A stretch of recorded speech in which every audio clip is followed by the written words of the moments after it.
utilização de plantas para prevenir e tratar doenças é tão antiga quanto a civilização humana. A terapia com espécies vegetais faz parte de sistemas milenares, como as medicinas tradicional chinesa, a tibetana, a indiana e as culturas indígenas. Mas o uso popular acaba tendo interferências. É muito comum encontrar informações incorretas na internet, por exemplo. Como fazer o uso correto desses recursos? Suplementos alimentares e fitoterapia. Esse é o tema em questão no programa de hoje. Nosso convidado é o professor da Unifase, Felipe Cardoso. Ele que é doutor em nutrição. Muito bem-vindo, obrigada pela participação. Fátima, muito obrigado mais uma vez, de estar aqui com vocês. É sempre um prazer, conversar sobre um tema tão importante, Tem uma relevância bem expressiva hoje em dia, A gente pode falar que explorar esse assunto de forma racional, baseada em ciência, em evidências científicas, é uma necessidade, por tudo que a gente vai aqui conversar hoje. Então, para começar, vamos explicar exatamente o que é fitoterapia. Então, a fitoterapia, ela é o uso de plantas, para fins terapêuticos. Entretanto, assim, a gente pode dividir a fitoterapia, como você até falou, na apresentação, como uma fitoterapia com uma pegada mais ayurveda, mais indiana, e a fitoterapia com uma pegada mais voltada à medicina tradicional chinesa. A fitoterapia mais ocidentalizada é uma fitoterapia que ela vai puxar mais para a questão da ciência, E, às vezes, inclusive, a gente vai trabalhar com algumas plantas que a gente nem encontra muito no Brasil, mas o produto é feito, com plantas que são encontradas no Japão, na China. E a gente, às vezes, precisa fazer uma versão, uma releitura ocidentalizada dessas plantas. E sem deixar de valorizar a questão cultural, que eu acho que é importante, até mesmo para as pessoas aqui, no Brasil, enfim, aqui do Ocidente, elas saberem desses riscos, saberem que não é a mesma coisa, de usar aí como uma pessoa que nasceu por exemplo, que eu vou comentar um pouco mais à frente, numa comunidade indígena, que ele conhece toda aquela planta, é visceral, corre no sangue daquelas pessoas, elas conhecem e até mesmo vão, ao longo dos anos todos, conhecendo as possibilidades adversas, e efeitos possivelmente colaterais, os possíveis riscos, mesmo assim, sem ter aí um estudo científico, todo metodologicamente controlado, Então, não é a mesma coisa. Mais para frente a gente entra um pouquinho mais nesses detalhes, E qual a diferença entre suplementos alimentares e fitoterápicos? Então, aí dentro da fitoterapia tem planta medicinal, que é a planta fresca, para fins terapêuticos. A droga vegetal, que aí seria a planta que foi processada minimamente, A gente fala que é a planta que minimamente foi processada, mas o que a gente vê mais na prática é que ela foi seca, rasurada, pulverizada. E aí, dali, a gente tem a produção dos extratos, que são os derivados vegetais, que aí dentro da fitoterapia tem aí algumas questões para algumas categorias. Por exemplo, para nutricionista, se a planta não for um alimento, porque tem planta que é considerada alimento pela Anvisa e tem planta que não é. Se a planta for considerada um alimento, existe aí uma regra, para o profissional da área da nutrição fazer uma prova de título de especialista ou uma pós-graduação com no mínimo 200 horas de fitoterapia.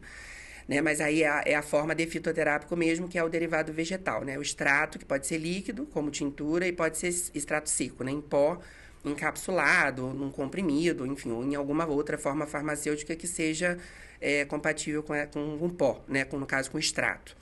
Agora, se você tem uma planta que é considerada alimento, antes dela evoluir cientificamente ali para ser fito, ela é considerada alimento e ela é comercializada como pó, aí entra como suplemento alimentar. Então, não entra na regra da fitoterapia, entra como suplemento alimentar. Vamos dar um exemplo aí de planta que é alimento? Que é considerado suplemento alimentar? Então, se você pega romã, a romã é a Punica granatum, o pomegranate. Ele tem dentro dele um fitocomplexo, ou seja, uma mistura de substâncias bioativas, barrativas, E ali você tem, se você pega um extrato seco dessa planta, No caso, da romã, você tem ali um derivado vegetal. Então, você tem um produto ali de fitoterapia, um fitoterápico. Só que a planta não é um alimento. Então, se ela é um alimento, né? E aí, óbvio que tem algumas exceções, algumas questões, mas no geral, se ela for alimento, a gente tem essa liberação aí, né? Sem precisar do título de especialista da Associação Brasileira de Nutrição. Agora, se você isola o composto que é mais relevante ali dentro da romã, que é o ácido pelágico, por exemplo, e prescreve ele isoladamente, ele é uma substância bioativa derivada de alimento, então aí ele vai ser um suplemento alimentar, entendeu? Ele isolado, e se você prescreve o pó da romã, você também está prescrevendo um suplemento alimentar. E qual você diria que é o maior desafio no uso de fitoterápicos e suplementos alimentares? Eu acho que dominar essas questões, eu acho que saber exatamente, porque você tem que dominar os documentos, você tem que saber, né, quais são as plantas que são alimentos, que não são alimentos. Algumas você, como eu dei de exemplo aqui, mais palpável, né? A romã é nítido, né? Mas tem algumas plantas que são plantas vistas como chás, né? Que são alimentos e que podem ser prescritas com essa mesma pegada que eu falei aqui para você. Só que as pessoas acham que acabam confundindo, né? E não enxergam como alimento. Por exemplo, a Camellia sinensis, o chá verde, é uma planta considerada alimento. Se ela for prescrita como pó, ela é um alimento, então prescrita como pó vai ser suplemento alimentar. Se for um extrato seco, por exemplo, da Camellia sinensis, vai ser derivado vegetal, vai ser fitoterápico, que é um medicamento fitoterápico. E aí também, se for prescrito algum composto isolado dessa planta, que é o chá verde, vai cair como suplemento alimentar também. Né? E aí o pessoal acaba confundindo por quê? Porque o chá verde é a planta, né? Então o povo acha que planta não é alimento, né? A pessoa toma chá daquilo ali, não é alimento, é fitoterapia e tal. Então dá para ser usado na fito e dá para ser usado como suplemento. Aí vai depender do domínio que o profissional tem, né? E por isso que eu acho que isso é um desafio. Isso é uma questão importante. Você diria que hoje há um uso indiscriminado? Sem esses cuidados? Sim, sem dúvida, né? A internet, a gente sabe, né, como cresceu, né? As pessoas vivem na rede social e escutam de tudo. E aí é que mora o perigo, porque aí é o preparo, é a técnica de preparo, é a quantidade que vai ser utilizada, né? É misturar uma coisa com a outra, né? Que aí entra o perigo do uso indiscriminado, né? Se você domina, se você recebeu algum tipo de orientação de um profissional que domina aquilo ali, ótimo, né? O profissional estudou para te orientar. O problema é quando você vai para a internet e pega milhares de informações, que aí dá problema, porque às vezes a pessoa toma um medicamento, né, alopático sintético, que a gente chama, né? Um medicamento convencional, e aí tem alguma interação que a pessoa não domina, né? Vou dar um exemplo. Quem toma remédio anticoagulante, né? Aquele Marevan, varfarina, né? Esse medicamento, ele é um anticoagulante. Então, ele inibe uma enzima lá que a gente tem, vitamina K epóxido redutase. E aí, ele atrapalha o processo de coagulação sanguínea, né? Então, a pessoa que tem problema com coagulação, ela se beneficia porque ele dá uma controlada nesse processo. Quando a gente toma, por exemplo, um fitoterápico Micania aglomerata, que é o guaco, o pessoal toma para bronquite, né? Geralmente para questões respiratórias, ela no corpo ela consegue exercer o mesmo efeito da varfarina. Então, você pode ter uma overdose, né? E a pessoa, de repente, anticoagular demais. Aí pode ter um sangramento. Pode ter um sangramento, aí vai fazer um procedimento dentário, e aí o dentista não vai entender por que a pessoa não está, né, controlando ali aquele sangramento, vai fazer uma cirurgia, enfim, ou corta, né, esbarra em algum lugar e aquilo fica. Então, assim, só dei um exemplo, né, mas a gente tem vários exemplos de interações, de questões de interação aí que são importantes. Não só interações negativas, tem as interações positivas também, mas dei esse exemplo de interação negativa. Um outro exemplo de interação negativa. A espinheira santa, inclusive, é uma das plantas que o SUS disponibiliza, né? A gente sabe que tem o Rename, né? Então, o SUS, ele tem essa planta para tratamento de gastrite, principalmente. Ela pode ser usada para outras coisas, mas principalmente para gastrite. Ela tem uma grande quantidade de taninos. Os taninos, eles são considerados fatores antinutricionais quando a gente estuda classicamente aí dentro da nutrição. Só que naquela dose, né, seguindo aquela recomendação da Anvisa, né, das evidências. Tem pouca evidência científica, mas o que tem a Anvisa pegou, juntou com questões tradicionais, e aí acabou publicando um documento que tem lá a espinheira santa, que é a Maitenus ilicifolia, né? Tem até uma planta bem peculiar, né? Ela tem um formatozinho cheio de espinhozinhos assim, né? Umas pontinhas, e é uma planta mais rígida, uma folha mais rígida. Esses taninos que tem na espinheira santa, eles se complexam, eles formam precipitados com proteínas. E aí, na questão da digestão, por exemplo, vamos pensar nas enzimas, né? Não só nas proteínas do próprio alimento, mas as enzimas que são proteínas, né? Nem toda proteína é enzima, mas toda enzima é proteína. Essas proteínas, elas são complexadas com esses taninos e aí formam precipitados. Então, você meio que atrapalha a digestão, né? E você deixa de digerir alguns nutrientes e possivelmente absorver esses nutrientes. Então, a utilização crônica, que acontece muito, porque como é para gastrite, o povo usa igual omeprazol, igual inibidor de bomba de prótons. E aí põe na bolsa, tá ali, comeu um negocinho gorduroso, né? Tá com refluxo e vai lá e toma. E aí o uso crônico, que acontece muito com essa planta, pode levar a perdas nutricionais, perdas em termos de absorção, digestão, e a pessoa, com o tempo, ficar com aquele nutriente comprometido no corpo, né? E também pode interferir na absorção de medicamentos, né? Também. Se você tiver algum medicamento ali que dependa do processo de digestão, digestório, né, para ser aproveitado, né, você também pode acabar comprometendo, sim. Agora, vou dar um exemplo de interação positiva. Pessoal que usa Orlistat xenical, aquele medicamento para emagrecer, ele é um inibidor de uma enzima que digere gordura, que é a lipase. Na verdade, são lipases gastrointestinais, mas principalmente a lipase pancreática, que é a do pâncreas. E aí, inibindo essa enzima, você não digere a gordura. Então, não digerindo a gordura, você coloca essa gordura para fora. A gordura tem caloria, né? É a que mais tem caloria, né? Então, 1 grama de gordura tem 9 quilocalorias. Se você põe gordura para fora, com o tempo, o que você está comendo, nem tudo é aproveitado, e você vai tendo aquilo ali como um agregador do emagrecimento, né? Então, os endocrinologistas prescrevem muito.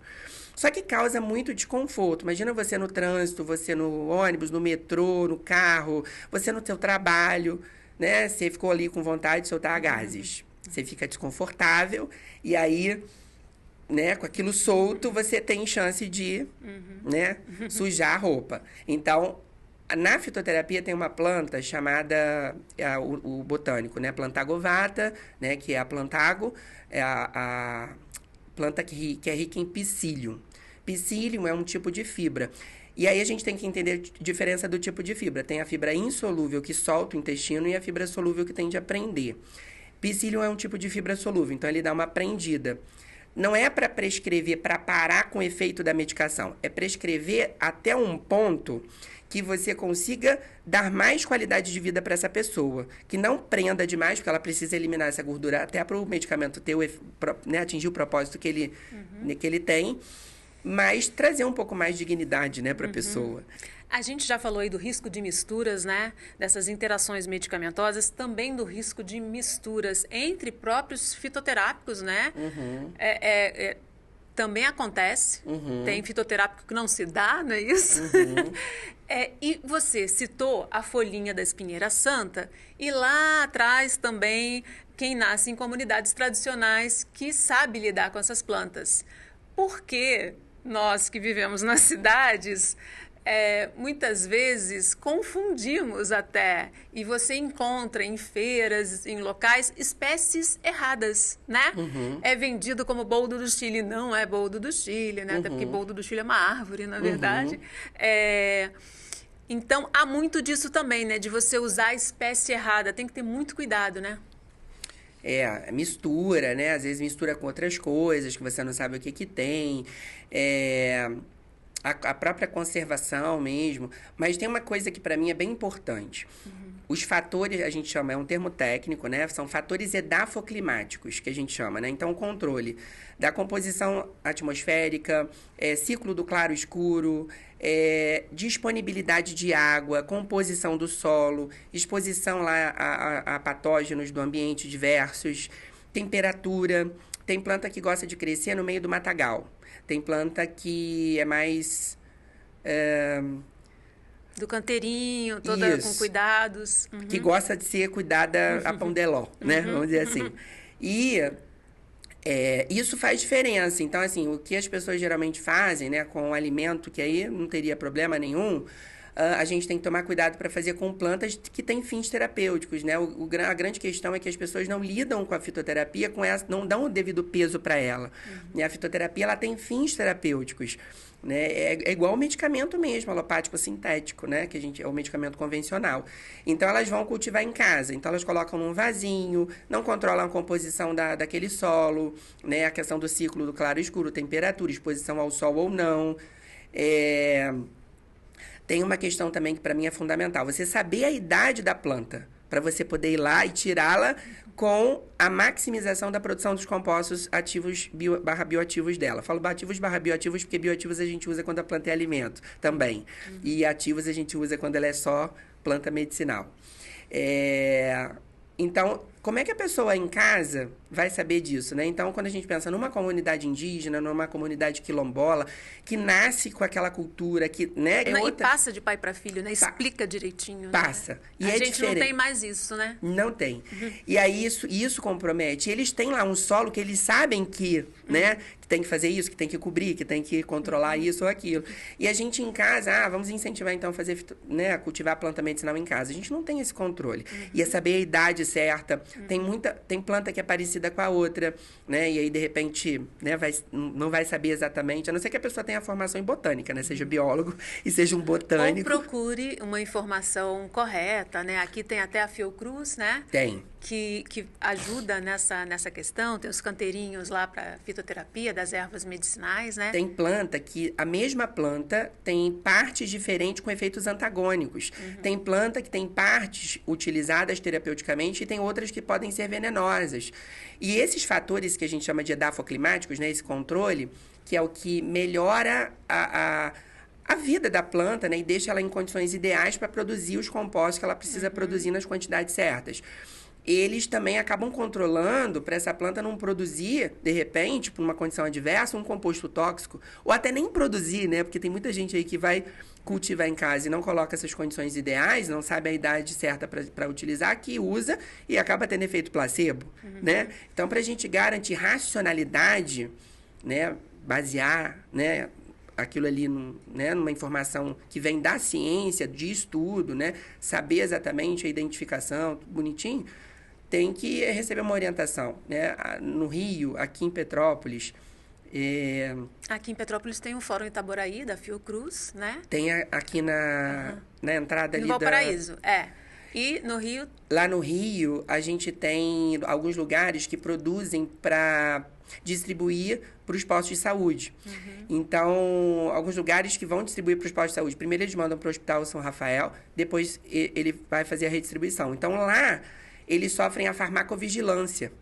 Então, vai um pessoal... Tem um controle, né? Tem. Então, vai um pessoal lá para poder confirmar tudo isso, né? E aí, para você ver o cuidado que o próprio SUS tem, né?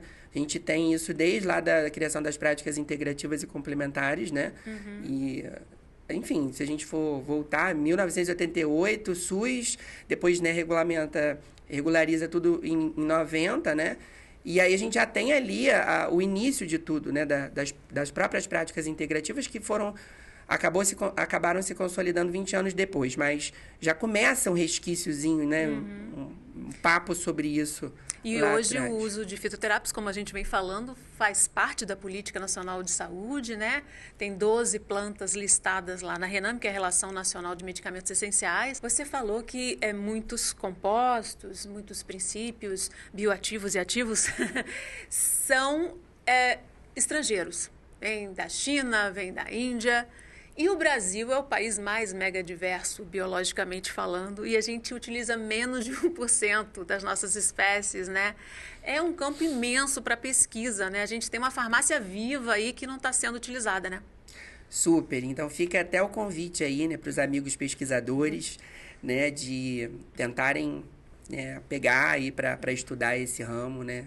Essa linha, porque temos muitas plantas medicinais que não são estudadas, que a gente só tem um conhecimento mais empírico, algumas que a gente nem tem conhecimento empírico, Mas a ciência, ela é isso, né? A gente parte do que está acontecendo às vezes e que não tem comprovação e leva para comprovar, né? E aí é onde a gente entra na questão... E aí regulamenta essa questão da dose, da quantidade, descobre ali exatamente quanto que tem, né? Você começa a descobrir uma coisa, depois, de repente, você consegue fazer uma pesquisa diferente e descobre outra. Você pode começar até com bactéria, né? E eu, no meu mestrado, eu trabalhei com bactéria e com rato. E no doutorado eu quis trabalhar com humano. Falei, eu quero trabalhar com todas as possibilidades da pesquisa, né? Para aprender de tudo. E dá para você iniciar lá na bactéria, né? Lá no fungo, né? Na bactéria, e depois passar para o rato, passar para o coelho, enfim, né? E depois extrapolar para o humano, né? E aí você entra nos estudos, eles deixam de ser pré-clínicos, experimentais pré-clínicos e passam a ser experimentais clínicos. E ainda tem os estudos observacionais, né? Que aí você não põe a mão, você observa, né? Que é estudo de coorte, estudo de caso-controle, estudos transversais. Você está lançando esse livro, Suplementos Alimentares e Fitoterapia. Mostra pra gente aí o livro. E nele você fala das principais utilizações, né? Em especialidades, por exemplo, da área da saúde, né? Vamos falar um pouquinho dessas indicações? Isso. O primeiro capítulo, ele está estruturado assim, né? Regulamentação, eu acho que é muito importante dominar isso para saber o que pode prescrever junto, o que não pode, quais são as formas de apresentação farmacêutica, aquilo tudo que a gente conversou aqui. E no segundo capítulo, aí ele já vem, né, com as especialidades, a partir do segundo até o 12º. Aí vem cardiologia, pneumologia, nefrologia, oncologia, endocrinologia e metabologia, cirurgia bariátrica, desempenho físico, neuropsiquiatria. Então, a gente tem, dentro de cada capítulo, né, possibilidades, né, de prevenção e o tratamento de doenças, né, coadjuvantemente ao tratamento convencional e a mudança de estilo de vida. Depois, no finalzinho, se você me permitir, tem uns dizeres, assim, que eu deixei no final de todos os capítulos, que para mim é uma mensagem muito importante, assim, que é o que eu levo para a vida e o que eu sempre cultivo. Porque suplemento alimentar e fitoterapia vem como prática complementar à mudança de estilo de vida, né? Não é para colocar tudo nas mãos disso aqui não é mágica, né? Não é sensacionalismo. É uma coisa que vem para complementar. Então, tem uns dizerezinhos ali, se você me permitir no final de ler, porque para mim é muito legal, muito importante que aquela mensagem fique, sabe?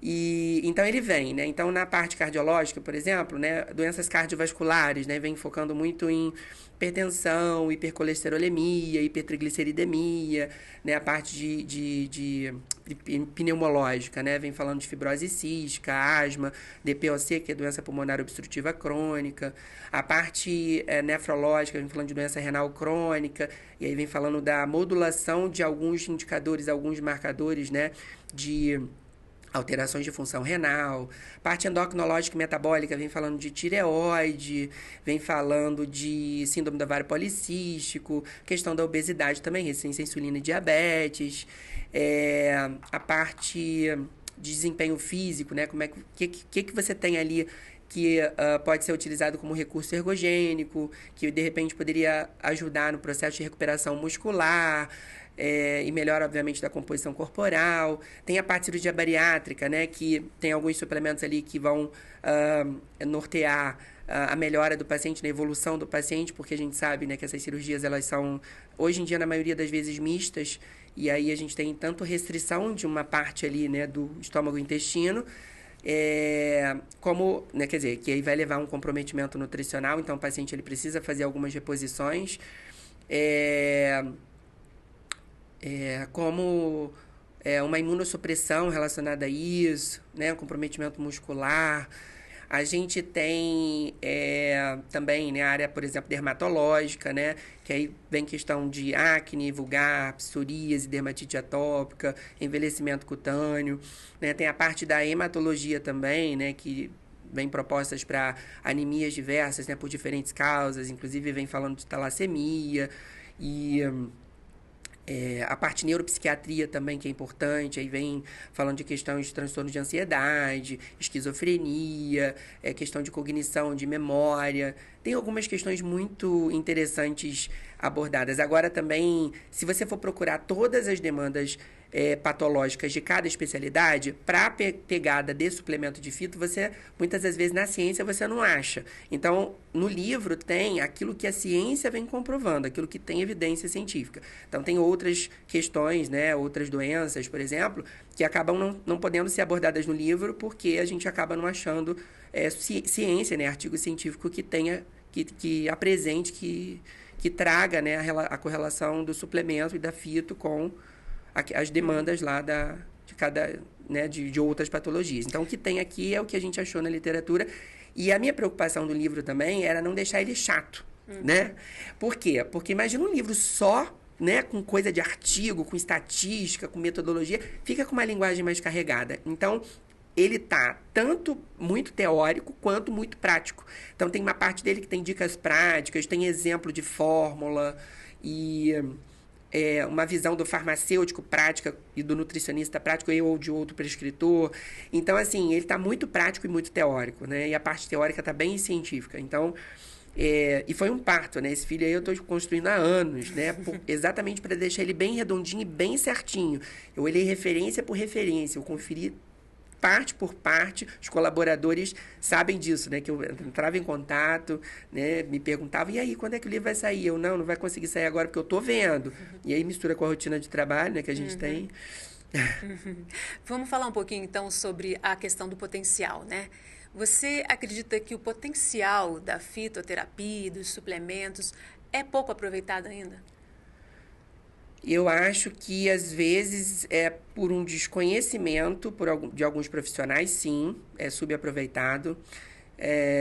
E tem o outro lado, né? Às vezes, tem um profissional que prescreve aquilo que não tem a comprovação de fato. Pegando esse gancho aí, acredito que dê muito para ainda, né, para aprimorar. A gente ainda tem muito para aprimorar em relação a isso. Porque tem que estudar, né? E a ciência é aquilo, né? A gente, semana que vem já tem uma coisa diferente, mês que vem já tem uma coisa diferente. E aí, isso dá um trabalho, né? Às vezes o profissional dá uma acomodada. Então, a fitoterapia, por exemplo, entra naquela questão que você falou, né? A gente aproveita muito pouco, né, da biodiversidade brasileira. Então, é isso. As pesquisas precisam crescer aí para a gente ter mais substrato. Certamente daqui a uns 2 anos, 3 anos, quando a gente publicar a segunda edição, aí já vai estar ou o dobro dele, né? Ou pelo menos o dobro desse tamanho, né? Que ele tem, que ele já está bem grande. Assim, tá um tamanho pequeno, assim. Mas para você ter noção, Fátima, eu escrevi no computador, no Word, 600 páginas. Quando diagramou, porque diminui o tamanho de figura, diminui o tamanho de letra, ele foi para 400. Como diminui, né? Mas mesmo assim, 400 páginas... Né? Mas para você escrever 400 páginas com responsabilidade, demora. Porque você tem que olhar cada letra, cada ponto, cada vírgula, conferir as referências todas, os métodos certinhos. É um estudo clínico, né? Um ensaio clínico randomizado, é controlado, é placebo controlado, é duplo cego, né? É um estudo só observacional, então tem uma limitação para fazer correlação entre causa e efeito, né? Mas aí tem um outro que é clínico, que aí vem reforçar esse desenho. Então, isso é fazer ciência, né? Isso é evidência científica, né? E a minha preocupação é que não ficar só nisso, chato, né? Porque fica chato também demais. E aí é trazer a prática baseada em evidências, né? Que aí entrou muito da minha experiência prática, dos meus colegas colaboradores. A gente está chegando ao final. Você queria ler aquele trechinho? Eu acho fundamental. É lindo esse trechinho. Eu sou suspeito, claro, né? Eu sou suspeito, mas, assim, quando a gente estava conversando lá na editora, eu falei com eles, né? Pode deixar esse trecho no final de todos os capítulos e na apresentação, porque é importante que essa mensagem fique. Então, vou ler aqui para vocês. As sugestões das prescrições estão como opções complementares aos alimentos, e não há conflito de interesses neste capítulo, no caso, em todos os capítulos, né? É importante refletirmos sobre o reducionismo da nutrição, e aí coloquei 2 dicas de leitura, né, que corroboram com essa mesma linha de pensamento. Fica a dica da sugestão do Guia Alimentar para a População Brasileira e do livro Nutricionismo, do George Screenes, porque ele fala muito dessa coisa, né, do ser muito prescritivo, né, e deixar de lado outras questões de vida, né? Vou ter que te cortar, a importância do nutricionista adequar a prescrição à realidade do paciente. Também, né, a realidade do paciente e o paciente ter uma noção de mudança de estilo de vida. Ninguém senta numa mesa, por exemplo, de bar, né, para tomar um chopp, por exemplo, para rir, para tomar um suco, uma água, abrindo cápsula, né? Alguém já fez isso? Né? É difícil, né? Você vai lá com a sua cápsula, não, peraí, vamos lá, trouxe seu potinho, né? A gente pede um suco, né? E envolve questão cultural, questão social, né? Por isso que eu coloquei esse finalzinho aqui, ó. Então, essas duas indicações, né, que reforçam a importância da matriz alimentar, da base da alimentação com alimentos in natura e minimamente processados, mais saudáveis, adequados e sustentáveis. A gente precisa pensar na preservação do planeta hoje em dia, né? E na redução do consumo de ultraprocessados, inclusive pensando mesmo em utilizar os suplementos e a fito ultraprocessada, por exemplo, de forma controlada, até pensando nessa questão do planeta, né? Por isso vem de forma complementar a mudanças de estilo de vida, né? Então aqui, ó, ajudando na preservação do planeta, das tradições, da cultura, do pequeno produtor e dos afetos, que é isso que eu falei com você. Ninguém senta, né, numa mesa para contar piada, para falar da vida, né? Não pode restringir tudo também, né? Não, tem a vida, né? Tem a vida aí no meio. Mudança de estilo de vida mesmo, né? Então, começar a praticar exercício físico regularmente, mudança de hábitos alimentares, né? Que vão trazer saúde de uma forma geral, né? E que vão preservar aí a vida, um olhar mais aberto e holístico que ela tem, né? Que ela tem que ter. A vida é muito mais, né? Porque tem gente que chega a ser hipocondríaco, né? A pessoa fica só pensando nisso, né? Não, isso vem para complementar, vem agregando, vem agregando, né? Mas vem para somar, né? Não pode colocar um peso e fazer sensacionalismo de forma alguma. A ideia do livro não é essa.